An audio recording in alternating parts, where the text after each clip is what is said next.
Guys, welcome sa ating panibagong video content for today's video. Ayan guys, nakita ko lang to sa newsfeed ko kaya ayan, gaya-gaya tayo. Kaya tara guys, samahan niyo ako magluto. Pero sa akin pork steak lang, hindi pata.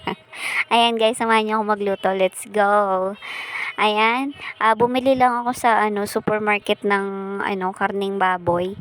Ayan, to liempo. Ang hinati-hati ko lang na maliliit. Tapos yan, bumili na rin ako isang buong sibuyas na puti. Tapos yan, extra patatas para sa aking baby. Para makakain din siya. Ayan. Ayan guys, nag-init lang ako ng tawag dito, mantika sa kawali. Tapos iginisa ko na yung puting sibuyas. Ayan, gisa-gisa lang natin yan.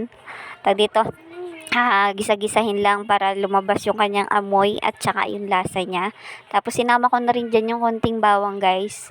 Ayan, halu-haluin lang natin. Tapos yan, prinito ko na din yung patatas para maluto na rin siya pag isinama ko na siya dun sa ating karning baboy. Tapos inalis ko na rin yan at isusunod na natin yung ating liempo na hinati-hati na maliliit.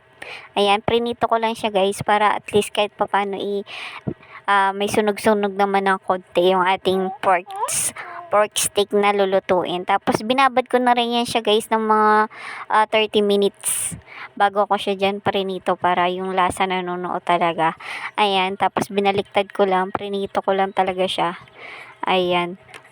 Masarap kasi yan pag may konting sunog-sunog yung ating pork steak. Ayan, gaya-gaya tayo pero hindi natin nagaya kasi mahal yung yung tawag dito, pata ng baboy. Yan lang yung ating afford. Ayan. Tapos yan, binaliktad ko na lang yan lahat para maluto ka agad yung kasi gusto ko talaga may sunog-sunog. Tapos yung pinagbabaran ko, yun din yung sinabaw ko dyan. Tinimplahan ko na yan ng oyster sauce. Konting toyo, inad ko pa ng konting toyo.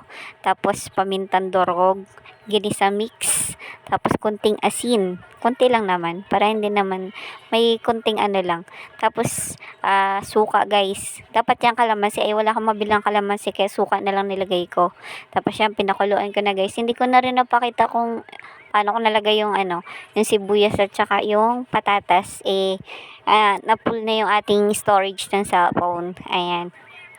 Kaya yan, pakuluan lang natin yan. Mahina lang yung apoy ko guys para lumambot at hindi masunog agad yung ating naluluto. Ayan, dinagdagan ko rin ng konting tubig lang. Ayan guys, luto na. Taste test na natin ang ating pork steak. Ayan guys, tara, kain tayo. Ayan, nalaglag pa nga. Hindi pa pala malambot. Ayan lang guys, thank you sa panonood. Please follow, comment, and share na din. Bye bye, thanks sa panonood.